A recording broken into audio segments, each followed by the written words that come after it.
Putin's ally just drew a red line, and it's at NATO's back door.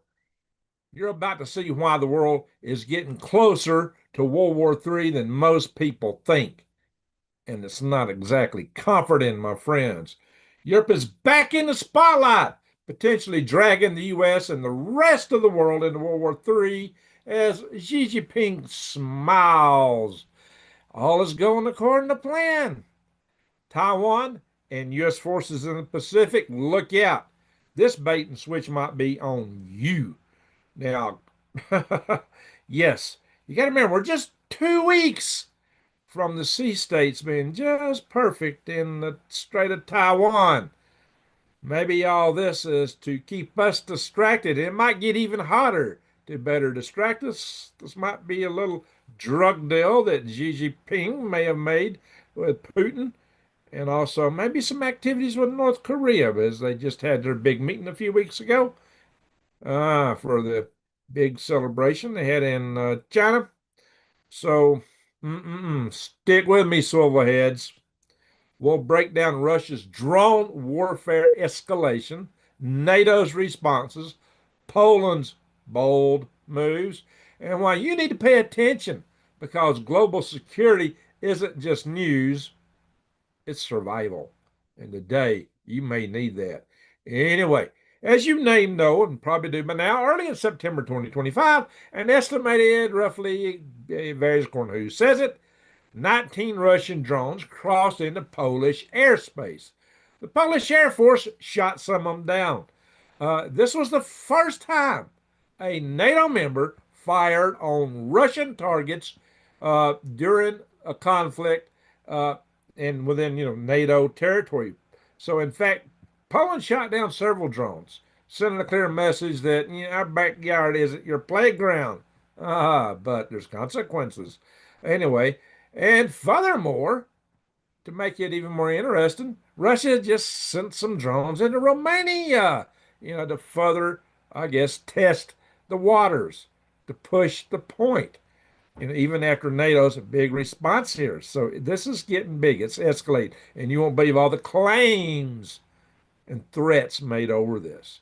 So fighter jets from the United Kingdom, Denmark, France, and Germany deployed to Poland to back them up. That's part of this new century program they're starting. NATO isn't just talking about defense. Yeah, they're flexing it. Deterrence isn't just a hashtag, it's real life and with real loud afterburners, at least over there. So, anyway, Poland wants NATO to enforce a no fly zone over Ukraine. Can you believe that? A no fly zone, all of Ukraine. Some allies are cheering this, others worry about escalation. Russia says this would be an act of war. See, we're slipping. It's getting slippier, the slope is, my friends. Nothing says peaceful negotiations like telling nuclear capable nations to stay out of the sky. Bold move, Poland. Bold move. You know, there are old pilots and there are bold pilots, but there are no old, bold pilots. Does this apply here where the states could go nuclear? You tell me. Anyway, Russia warns that shooting down drones over Ukraine is an act of war. They also may be implying that shooting down drones on the way to Ukraine when they're over Poland. Yeah, they seem to be kind of hinting at that too. How would that be an act of war when your drones are over your territory? I don't know. It's getting gray, my friends. It's getting gray. But they also threaten retaliation against nations that have seized 300 to 350 billion dollars of frozen assets. The assets are frozen. Nations are talking about reaching in and grabbing that money. Remember the assets that Biden froze? So that would really cause some ruffles with Russia.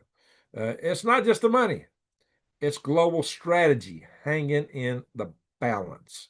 So, as you know, Trump has recently come out and just vowed to defend NATO. But some European allies are uneasy about how far that commitment goes. Who'll blink first? Honestly, it feels a little bit like a high stakes poker game, except the chips are countries, not chips and dip. Anyway, so Russian officials have hinted that a defeat in Ukraine could trigger nuclear conflict. Okay, get this. You're really pushing now more and more for defeat in Ukraine. And Russian officials have hinted that a defeat in Ukraine could trigger nuclear conflict. Like, stay out, NATO, which is not what NATO's talking about right now. High, or at least some of the NATO countries, especially like Boris Johnson. We'll get into that in a minute. High stakes, and not the kind that you want to grill, my friends, in your backyard. Yeah. See, this is where prepper awareness isn't just paranoia. Par Paranoia. It's practical. And you need to really be thinking about getting your stuff ready. I keep telling you this all the time. Anyway, over 20,000 Poles have just volunteered for military training. Poland's putting something like 40,000 military members on their border with Russia and Belarus. And they're conducting military exercises near where, on the other side, uh, uh, Russia and Belarus are conducting Zapad 2025. Their own military exercises, well, I think are due to end today. So, last time they had a major military exercise and it ended, they went into Ukraine. I wonder, need to had a Freudian slip and said Poland. Let's hope not. I really don't think they will, because I think Russia's hands are full right now. But in any event, Polish military, Polish are taking this seriously. They've jumped their military spending to 4.7% of their GDP, which is the highest in NATO. Polish military personnel ranked third in NATO at 216,000, only behind the United States and Turkey, making the Polish forces the largest in Europe, at least Western Europe. I don't know how you want to count Turkey. Anyway, so if if their government's that serious, my friends, think about it. Maybe it's time that we get serious about our own emergency plans. So diplomatic efforts continue, but tensions remain high. One wrong move could lead to full-scale conflict.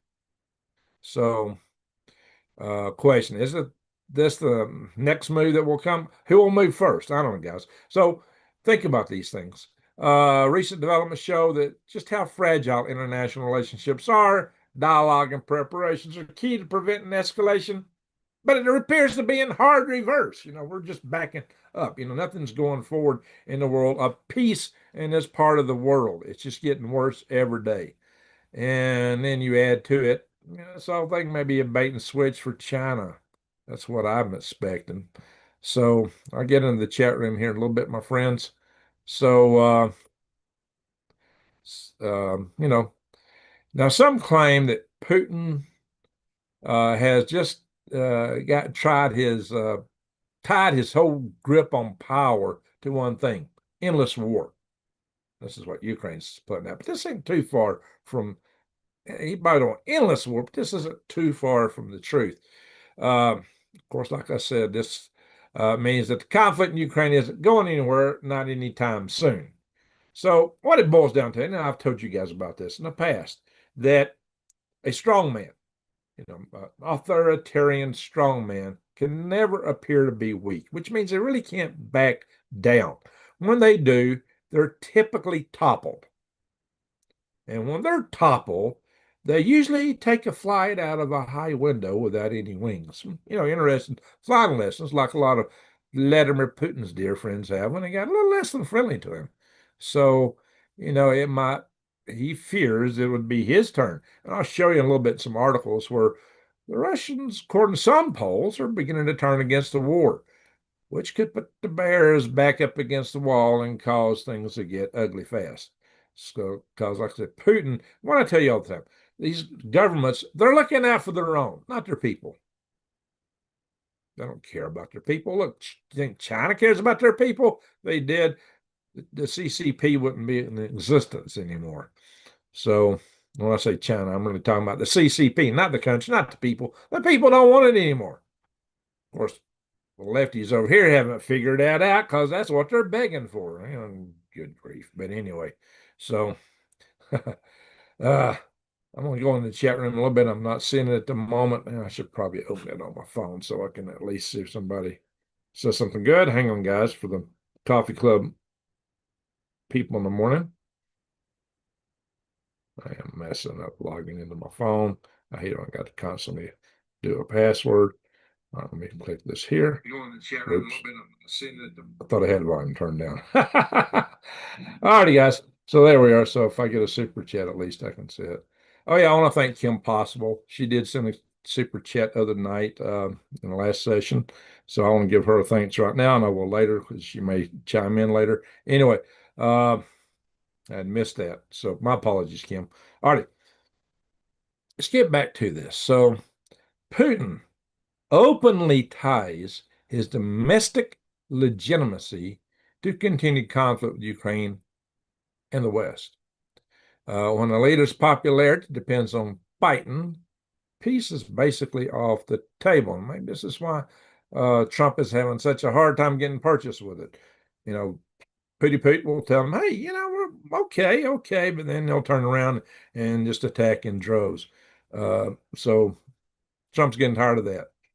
But still, I would say, why are we over there? Why is it our business? We need to get the heck out. The United States shouldn't even have a dog in this hunt. It's a European affair, in my humble opinion. But anyway, for whatever that's worth or not worth. But Trump isn't listening to me right now, apparently, or maybe even his base, because I kind of recall his base wasn't in favor of where we're going. But where is his wife? It's been bugs in his ear. So I don't know, guys. So anyway, so Putin, well, he skips his meetings with Zelensky, declines the proposed Turkey summit, and claims the agenda isn't ready. So the translation is diplomacy just got ghosted by the Kremlin. You know, nothing worse than being ghosted, like you've been ghosted by a Tinder date, right? So anyway, Lavrov, he's got his peace terms. He's a big statesman over there in Russia, their foreign minister. And this is what he has said. He says, Russia wants security guarantees, territorial recognition, and zero NATO expansion. So peace is possible. Of course, that is kind of if the other side rewrites the rules completely, and that's just a classic negotiation tactic.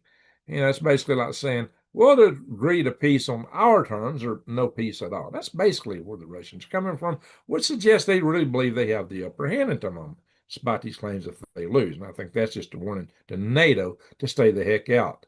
Because you got to remember, that's what this war was all about in the first place. That's why Russia went in. I'll go into that a little bit in a minute. But anyway, Putin doubts the potency of Trump's ultimatums, obviously, and keeps his territorial goals. He's still going for the same thing. When ultimatums fail, prolonged conflict isn't just possible, it's probable. Think of just think of it as a simmering pot that refuses to boil over, but also refuses to cool down. Just keeps cooking. Hey, we got a super chat. All righty, let's see. Pull that up. All righty.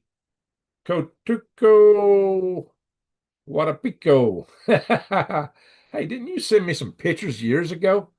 Anyway, keeping up with the latest ops here in New Zealand. Yes, New Zealand. I believe you're the one that sent me some little animated pictures years ago. Right. Well, salute to you. Thank you very much. Yeah, some stuff I should have probably been using for intros into the channel. Some neat stuff. So it's been a while since I've seen you. If you're who I think you are, and I think you are. Anyway, that is awesome. All righty. So, in any event, and let's say that Russia uses the war to rally domestic support. But that may be wearing thin, and that could be a problem. When your political survival depends on conflict, don't expect a quick exit strategy. This war is political theater with real life consequences. So, the U.S., Europe, and Ukraine stress guarantees and concessions. To have peace, you got to have concessions on both sides, right? Anyway, Russia remains largely inflexible, again, probably because they believe they got the upper hand. They do numerically outnumber Ukraine. I've said in a war of attrition that in the long run, Ukraine can't win because they just don't have the manpower and materials. And unless NATO jumps in, let's hope they don't. But unfortunately, this insists on having European forces in Ukraine. That's what they're trying to do. So the whole reason Russia invaded Ukraine was to keep them out. And at the moment, there is no real deal situation for Russia. And, like I said, that's what Putin talked about from before he went in. NATO, back off, back off, back off. Now he threw out some, outlandish claims like all the previous Warsaw states had to non-align with NATO and demilitarize. We knew that wasn't going to happen.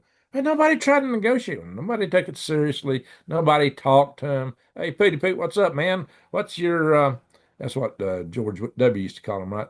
What's eating at you? Let's sit down. Let's have a talk. Nobody went there.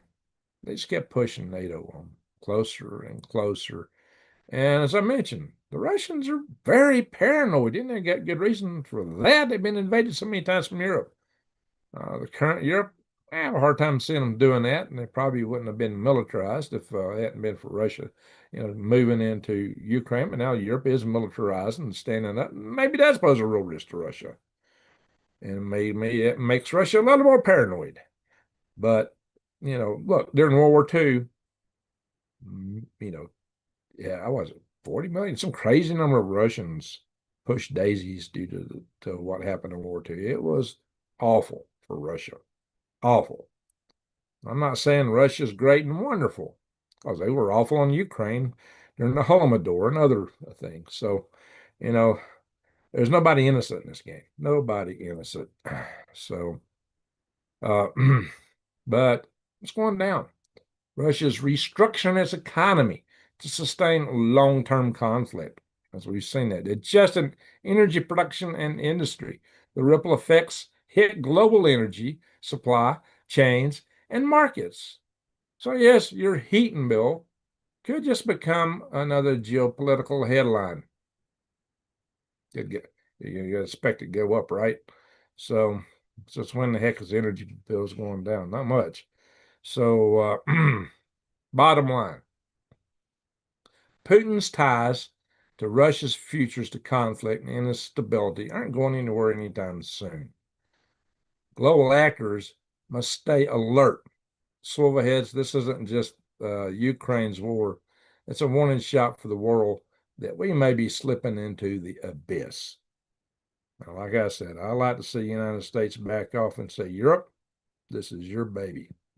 But for some reason, Putin, Trump feels drawn in. Anyway, So, and the story continues. The drones. Russia's just launched in 2025 alone 34,000 drones. 34,000 drones in 2025. Yeah, you heard that right. Not a typo. Not a video game, although the operators might be like in a video game, right? When you're that removed from a war, people do more heinous things than they might otherwise do. Just a characters on the screen, that's the problem with drone warfare, or especially if it's automatic. Machines don't care. They have no empathy. Anyway, this is a war on steroids, basically. Fast, relentless, and absolutely exhausting for anyone on the receiving end. On the dishing end, maybe not so bad, but the drones are going everywhere on both sides. Changing the whole face of warfare. And we're not really ready for that. We deal with China. We really have it geared up for that kind of a war. So, yeah, we're close, unfortunately, too close for comfort. Basically, we're diving into Russia's drone offense coming up here. That's what we're doing. NATO and Poland scramble to respond. And you'll see why this kind of military provocation makes you double check your bunker supplies, okay? If you're not, why aren't you? So NATO has started this Eastern Sentry air defense. That's all those nations I just mentioned going into Poland with their air forces to defend against drones. And they'll probably add Romania to the list now. NATO's expanded Eastern Sentry operations are to counter the drones. F-16s have been scrambled over Romania in this regard already. So, meanwhile, Russia isn't just playing with drones. They rolled out hypersonic missiles and bombers, nuclear-capable missiles and bombers, the Rishnik, and I'll go into that in some articles I'll show you in a minute. And they're doing nuclear drills right now, and that's Zapad 2025. Modern warfare isn't just boots on the ground anymore, my friends. It's high-tech, precise, and frankly exhausting to keep up with. Just so many things are coming out so fast. Kremlin figures, including Putin and Medvedev, publicly set red lines for NATO. Meanwhile, Russia dismisses Polish drone claims as nothing new. Well, they weren't ours. They weren't our drones. That's what he said. So the ones that the Poland shot down, of course, Poland said, hey, some of these drones weren't going to NATO. I mean, going to Ukraine. They were coming our way. They had a facility that was targeted about 3 of those drones. I don't know. Let's hope not, but that's what Poland is claiming. I mean, you can see how we could be sliding into war, my friends. So Poland panics a little. Well, maybe they had reason. And Russia shrugs it off like a teenager ignoring chores. Yeah. Tensions? Yeah, they're rising higher faster than your electricity bill in the summer, right? So, in any event, NATO's strengths. Now, NATO strengthens Eastern European defenses, and European leaders warn Russia to back off. Poland invoked Article 4 of the NATO treaty, as you're aware, to get all of the NATO heads together to say, hey, we've been violated. What are we going to do about it? And that's part of that, Eastern Sentry now, and maybe some other steps. And Boris Johnson's calling for crazy stuff. We'll go into that in a little bit. But they're basically saying, hey, we might need a little chat, like urgently. When diplomacy looks like a game of Risk, the stakes are no joke unless you're really bad at playing board games. Remember when all the militaries, generals used to put everything on a board and made their little troops around? They do it on computers now, but same kind of thing, right? Anyway, maybe they played Monopoly one too many times. So experts warn that persistent drone strikes push NATO to its limits. And Ukraine. You see, I'm talking about how slippery this is getting. Each drone is a test. Each interception a lesson. And if you're thinking, well, it's just drones, remember, it's the blueprints for the next century conflict. Modern warfare does it not politely. It buzzes over your house first. And, I've been telling you guys, this could be coming home. What about all these drones, the so-called New Jersey drones, which are flying all over the United States for quite a while, that our authorities just kind of dismissed? I didn't quite explain for some reason. What was that? Anyway, so think about it. Let's sum it up. 34,000 drone strikes in a single year. That's a rapid adaptation on a scary scale. NATO, Poland, and Europe have to stay alert because escalation can happen suddenly. Yeah, even more. And this is what war looks like from the sky. Well, imagine what it's like on the ground. It's not a picnic. So, the folks in Europe are not having fun, especially in Ukraine. But again, it should be a European affair, in my humble opinion, because Europe has collectively a bigger GDP in America. They got more people. They could fill more soldiers. And they just been hoping Uncle Sam, with his rapidly growing, leapfrogging deficit, would just keep their backs covered forever. Well, yeah, it's time to think again. So, yeah, maybe they got good reason to question their commitment because why are we there? What does Europe buy for us these days? Europe seems to be a lost cause, except maybe Tony Robinson, who's the guy over in England that's kind of waving some flags with a cross on them, St. George's Cross, and yeah, some similar groups meeting down in Australia, campaigning for freedom of speech, which they should have had all along. Hmm, that's interesting. So we're going to go in here in a minute, and yeah. What do I do here? We're going to look at some articles. And I'll look at some chat and we'll call it a night because it's real late for me, guys. Really late. I'm going to make sure I'll stop the video. Hit the stop button, so the share button. I've done that too many times, actually. So, oh yeah, I got to change it. That's why I do that. Ding, ding, ding. Hang on, guys, in a second. Sorry for the delays. Got a bunch of stuff open, but I got a lot of irons in the fire. Here we go.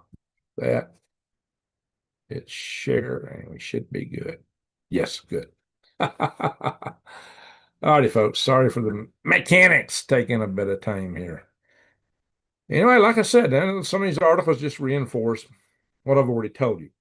I just went into it in a little depth before I showed the articles. A lot of times I skip through these kind of brief. So I was trying to give you a little background with a little twist of humor. Guys, if we can't laugh, we're in trouble. But, we still got to be serious. Just because we take a minute to chuckle a little bit so we don't lose our minds doesn't mean that we got to ignore everything and really lose our head. Anyway, so NATO could spark all that war with Russia if it shoots down drones over Ukraine. Russia warns. That's what I told y'all.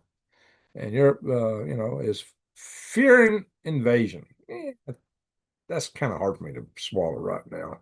That idea that Russia, with their hands full of Ukraine and making such slow progress, would invade somebody else. I don't know. Of course, it might be if Putin really feels like the support at the home front's getting low, maybe he needs a new act. I don't know. As I said, Romania becomes the second NATO country to put a Russian drone incursion into its airspace, just all within about a week.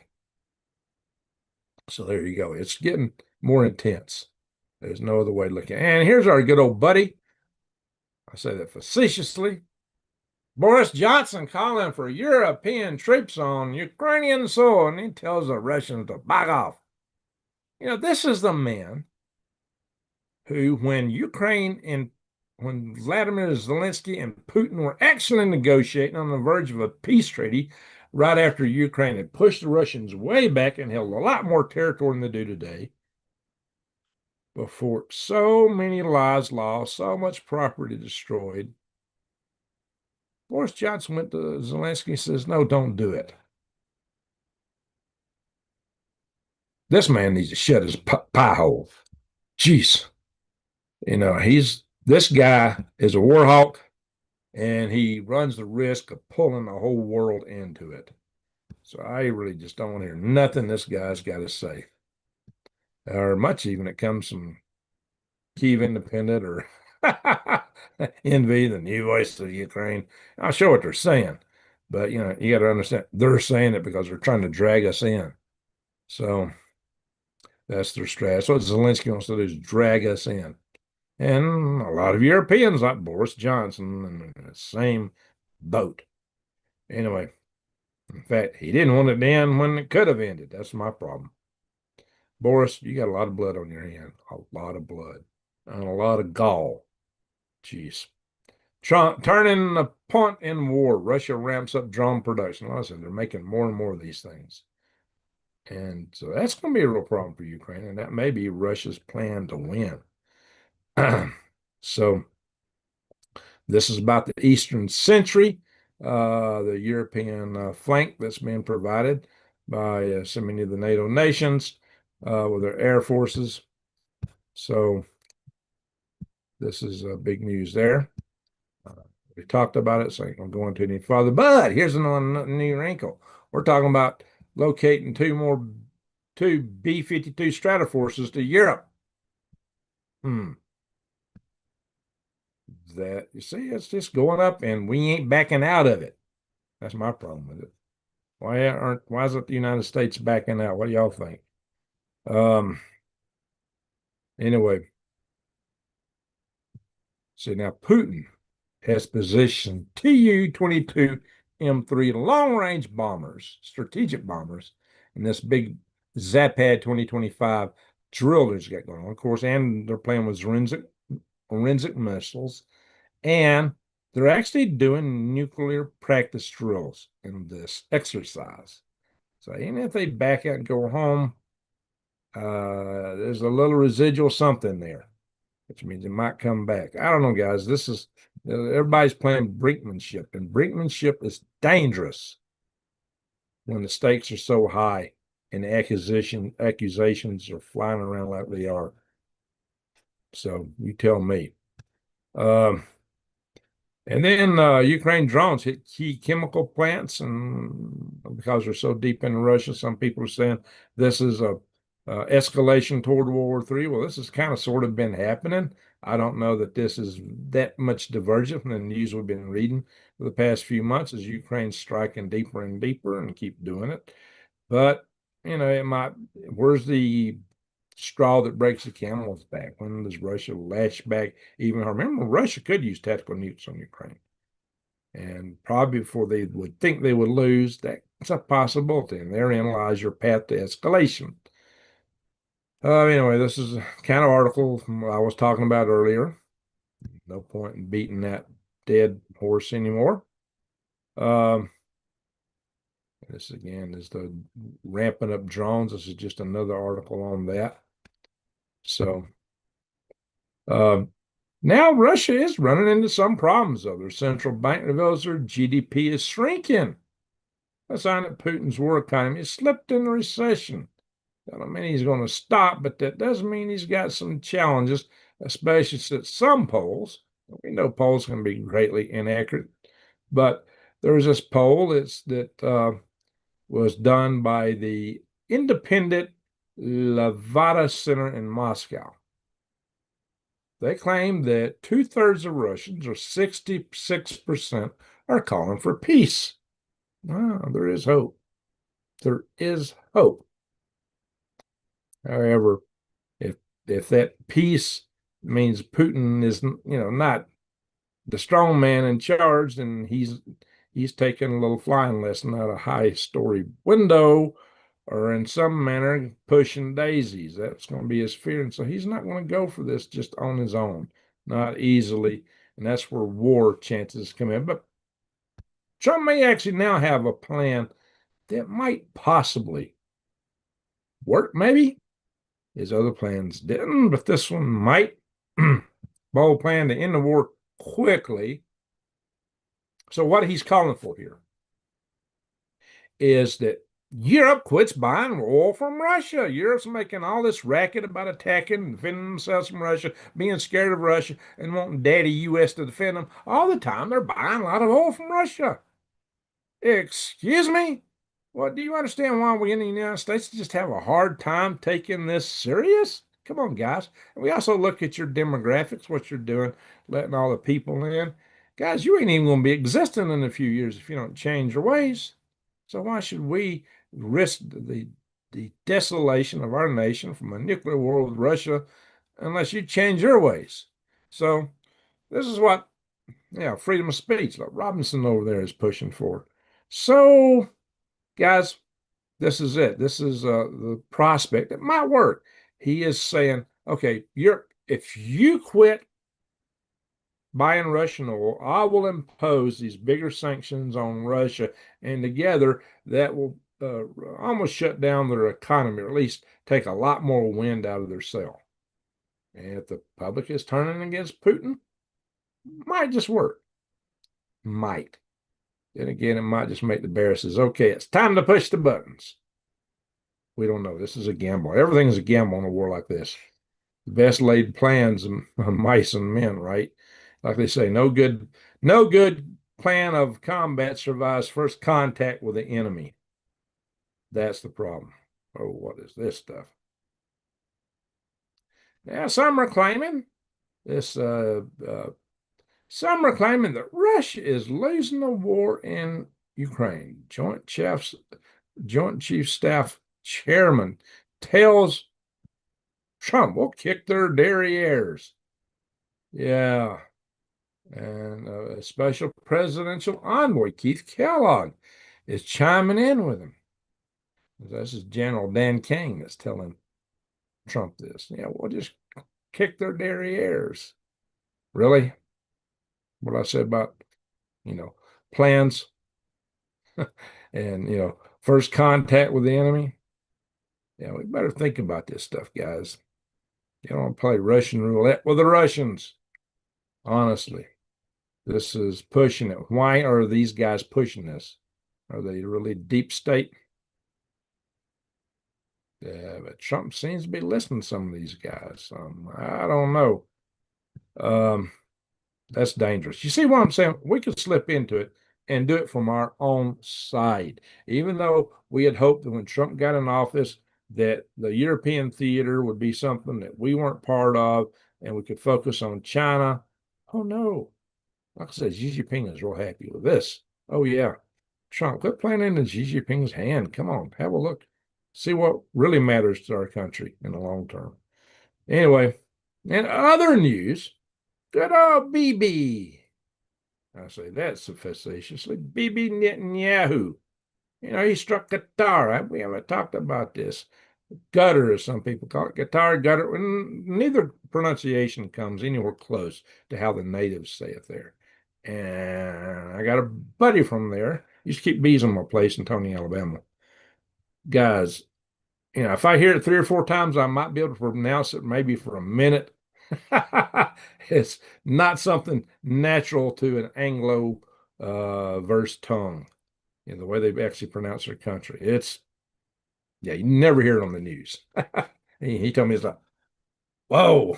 No wonder you never hear it on the news. No, ain't nobody in the news staffs that can do it unless they're from there. So we call it gutter, Qatar, or whatever. But yeah, we all get it wrong. But anyway, they were an ally to the United States. Oh, yeah, they gave Trump an Air Force One. And they were part of the Abramson Accords. Yeah, maybe just decided, well, there's some Hamas leadership that ran over there in exile. I want a complete victory over Hamas, so I'm just going to strike them inside Qatar. They didn't ask their permission, apparently. Well, guess what? They're mad. And Trump got mad over this one. And that's just it. Maybe he just don't know when to quit. Now, maybe I can understand him.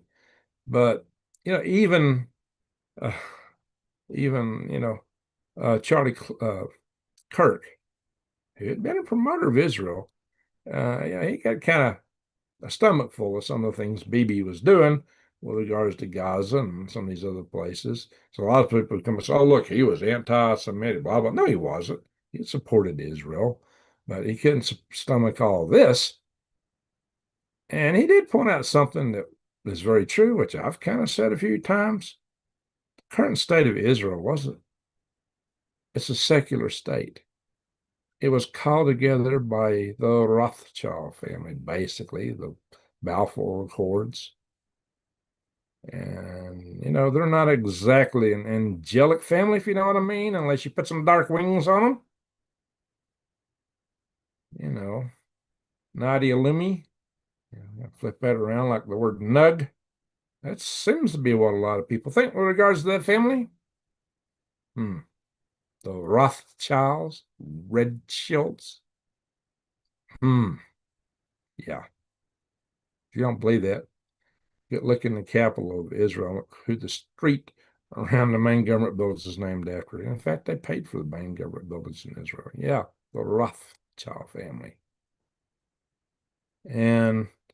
But they're our ally. We got to defend them. We use that place to stage our forces and blah, blah, blah. To a point.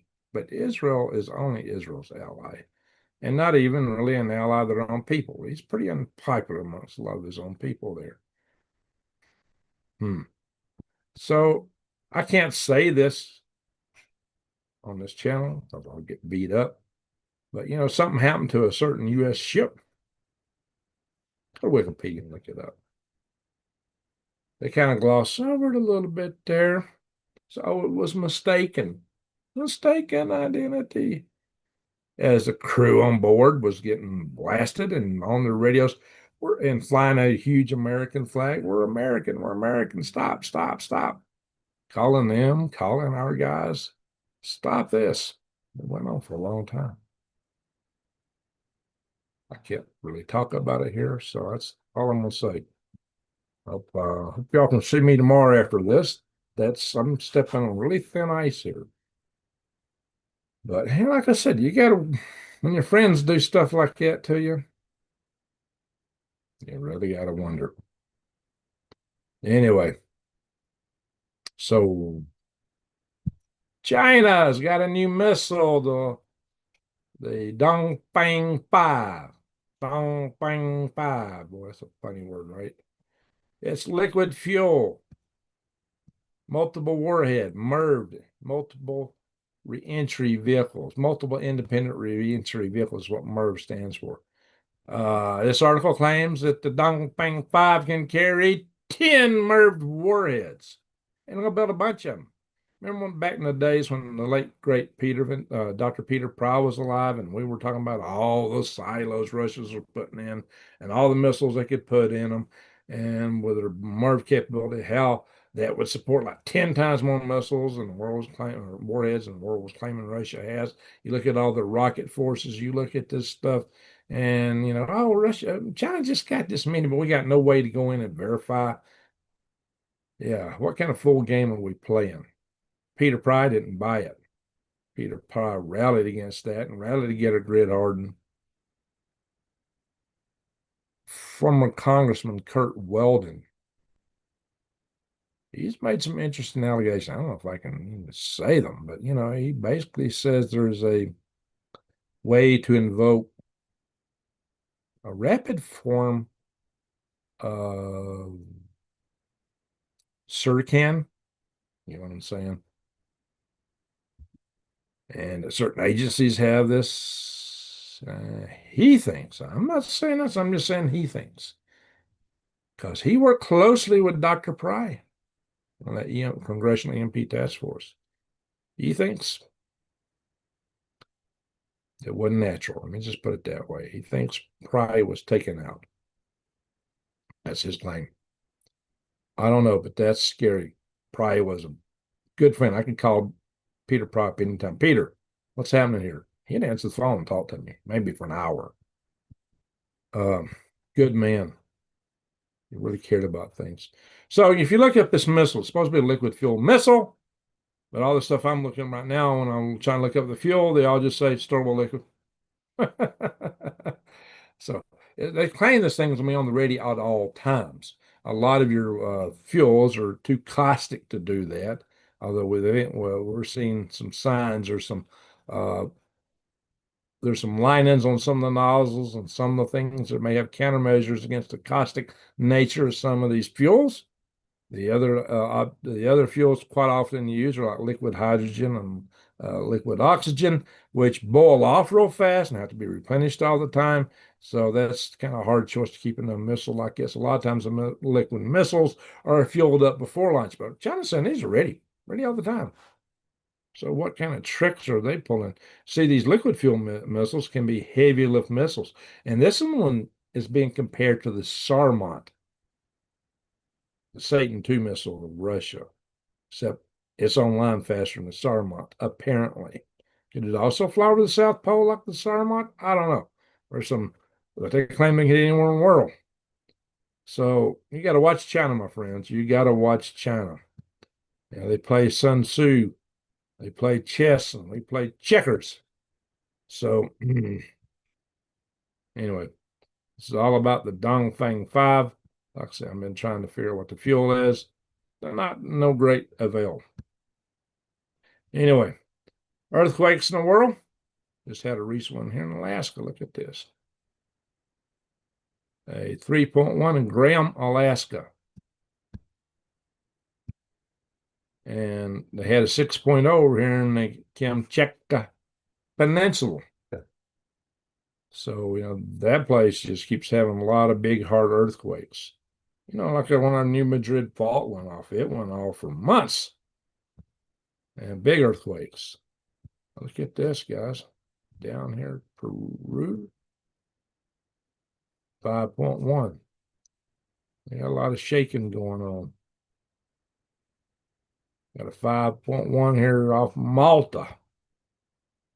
And a pretty good size one in the Puerto Rico area. Well, it's not Puerto Rico. And Bertrand, 5.0 down there in the Caribbean. I mean, the Caribbean's a big earthquake zone too, because this little plate right here is pushing east while these other plates are pushing west. It's kind of going against them. North and South America and Central America are all kind of going this way, and that one's going this way. Counter current. Kind of interesting. I don't know what drives that. The currents down in the mantle of the earth. All righty. So let's talk about asteroids and hemorrhoids and sunspots. And right now, the sun has a big coronal hole in it. It's just blowing out a lot of solar wind, a lot of charged particles. The aurora, though, ain't too big steep right now. It might get better. But we got a new comet. So our good old buddy 3i Atlas has got some company, although this is not interstellar, but Comet Swan 25b. And this one is coming like almost a quarter of the distance between the Earth and the Sun within Earth, a lot closer than 3i Atlas. So unless 3i Atlas slows down, if it does that, all bets are off, buddy. I don't expect that. I do not expect that, friends. There's a lot of junk being published on the internet about 3i Atlas. I've seen videos where they go in and try to show data charts, tons of data charts, or naming names and saying this was found and that was found, blah, blah, blah, blah. And when you research it, you find all false. Hey, Hawaii girl, salute to you. Thank you for the $2 super chat. All false, a bunch of Boulder Dash. Bravo Sierra, Horse Pucky.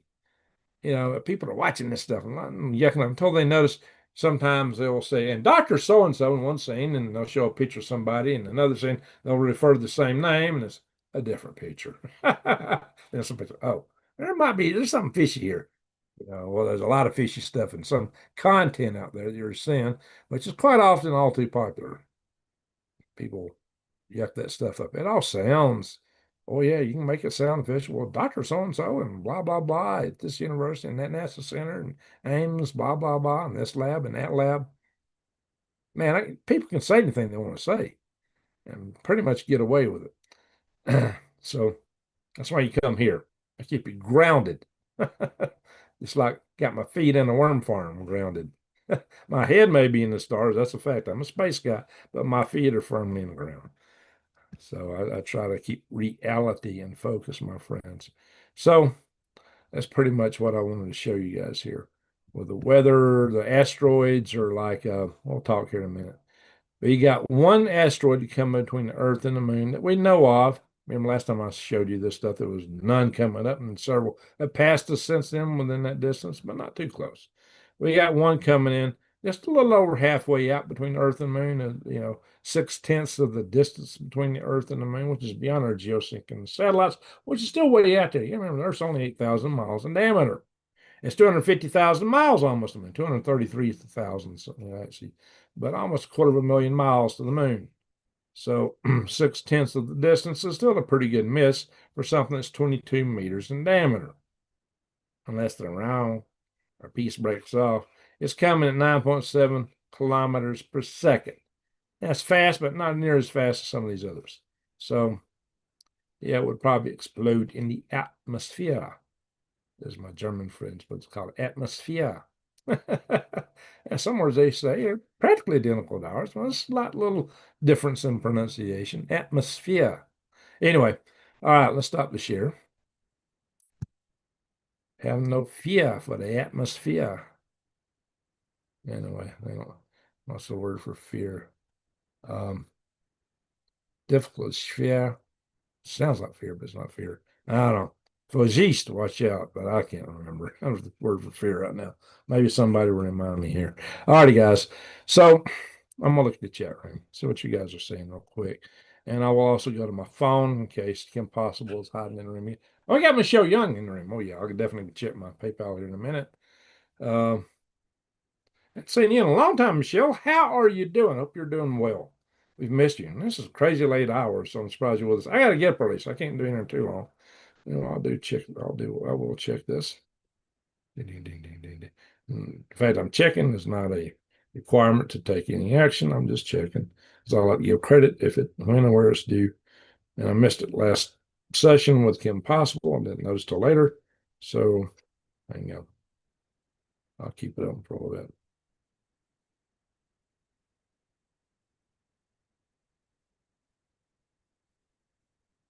I don't remember my password now. I think that's it. What the heck? No, I've forgotten it. Now I remember it.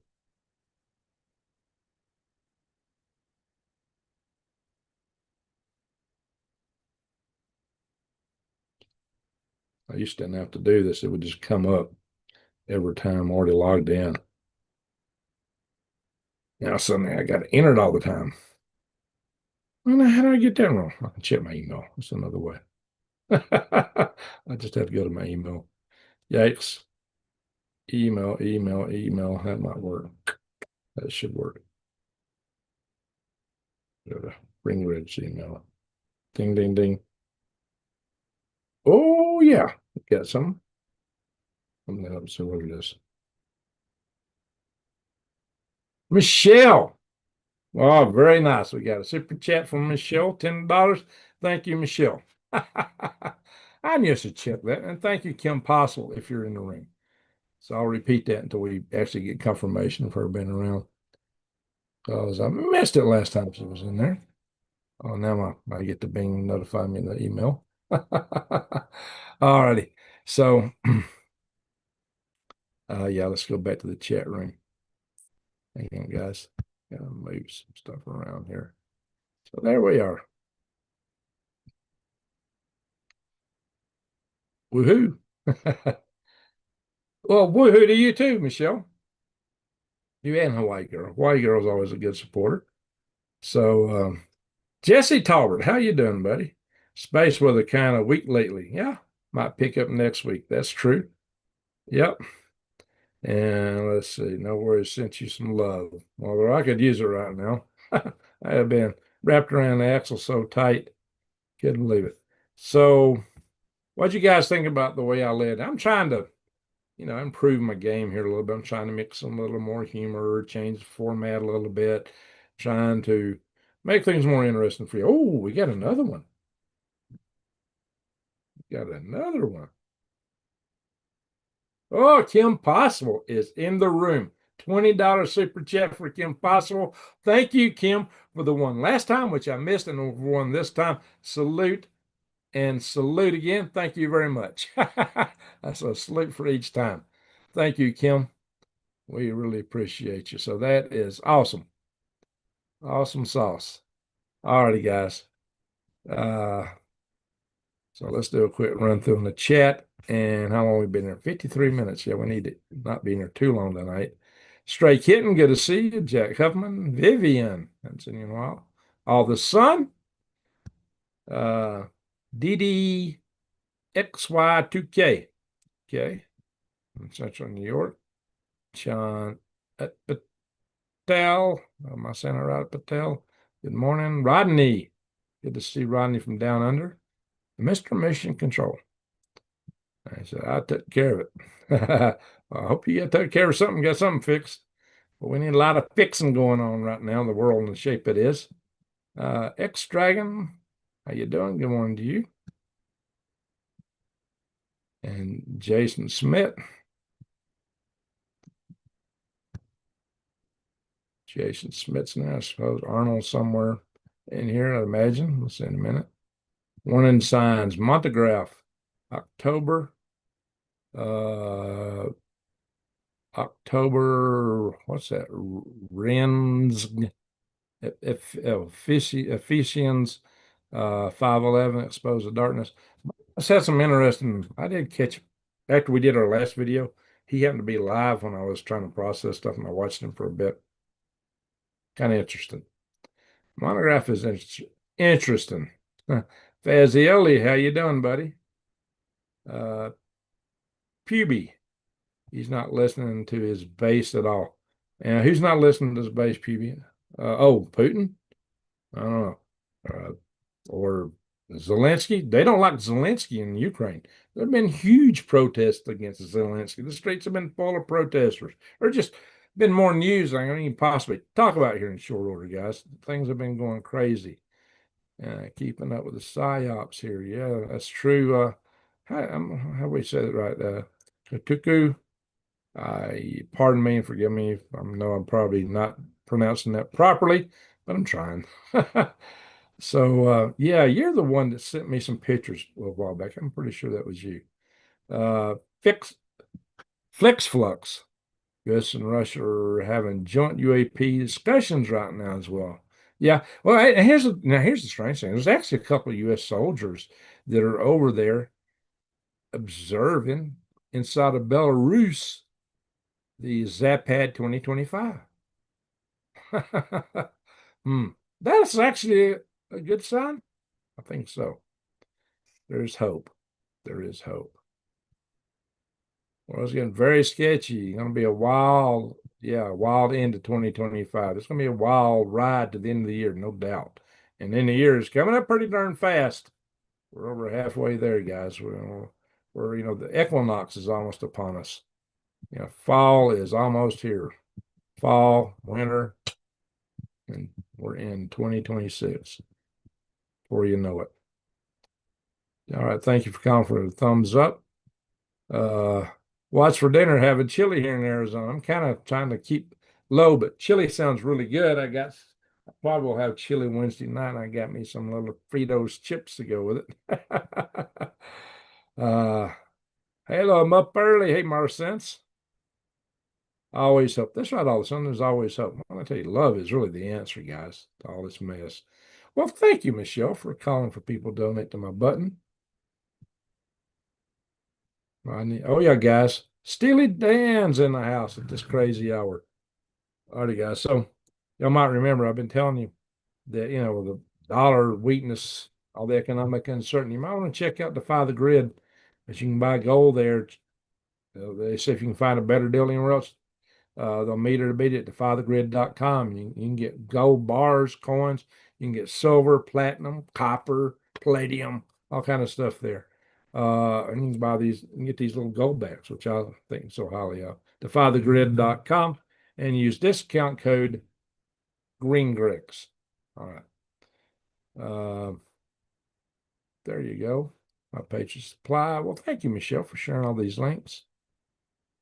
Oh, yeah, my chat went all the way to the bottom. I kind of missed something. It just jumped when I was scrolling through. Yeah, thank you, Michelle. I really appreciate it. Yeah, like I said, I need some love. We all need some love here, don't we? What's the difference between a super chat and a sticker? Well, it's just the way it shows on the I consider them the same. It's anytime you send money to support my channel, sticker shows up differently in the chat room. And I think that's what you actually sent. There she is talking, Kim Possible. I do PayPal because I try to do super chat but can't figure it out. Well, actually, I get a little bit more from the PayPal side. YouTube takes a bigger chunk than PayPal. So I thank you for that. You don't have to put it in here. Yeah, that works just fine for me.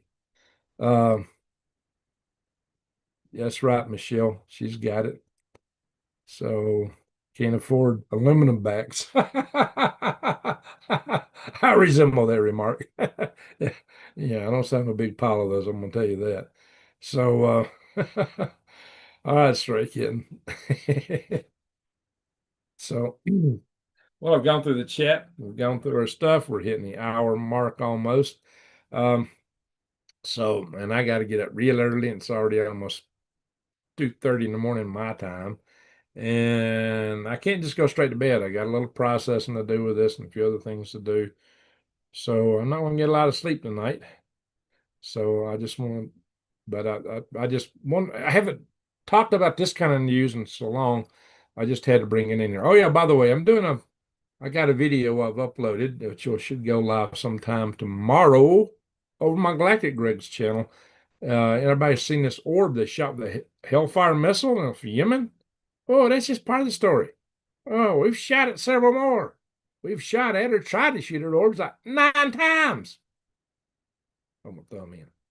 That we know of, with militaries, with artillery and aircraft. On one occasion, it was like 1,400 rounds. And some people didn't make it through some of these events, just a few. And one of them, I scooped all the news media in the whole world, because I brought to you what it was before anybody else. So watch your Galactic Gregs. What? And there's some unusual stuff there. What do you say, Jason, from Area 51? Anyway, there's some of that stuff is strange, and some of the ideas about it, weird stuff, weird stuff. I don't know. I don't know what the answers are, but it's weird. Just that video on its own is weird. All right, guys, that's enough said. Keep an eye out for that video. I don't know if I'm going to do it as a premiere or not. I got it timed right now to show up at, I think, 2 o'clock my time, which I'll still be working if I do that, unless I get a break or something. It's about an hour-long video. Well worth the time. And if you're watching, you can just let it play. I got to get that channel remonetized. It got demonetized because I wasn't posting anything to it. I didn't know YouTube did that. So I got to kind of mix my postings around. I got to put a few more things up on Soilhead News. I'm focusing more political stuff there right now. That's where I should really talk about Charlie Kirk, maybe. Yeah, I started a video on that a couple of days ago, and I've done all this research, and I discovered I needed to go do a little bit more, and it got too late too fast, and I just couldn't pull it off. Sometimes I'll put a whole day of research into something and say, I can't do this video now. I'll run out of time. Why do you think I'm on here so late? I run out of time, guys. Anyway, yeah, so I really want to thank y'all I want to thank you, super chatters. Thank you, mods. Thank you, everyone, for watching. I really appreciate y'all. We're family. That's why I spend extra time talking to the chat room, although I'm probably insane for doing it, because I get so darn tired sometimes. I drink a lot of coffee. And as you get older, it gets harder to do. My ponytail's coming loose. Oops. Anyway, guys, so once again, I just want to say thank you, mods. Thank you, super chatters. And thank you, everyone, for watching. Make sure you put thumbs up, like my video, share it. If you're not subscribed, subscribe. Make darn sure you subscribe to my channel. And, just think about this, subscribe, share my videos, go into the chat after I post it and chat with each other. That all helps. That all really helps, my friends. So with that, again, thank you for watching. And to one and all, a good night, good day, wherever you are.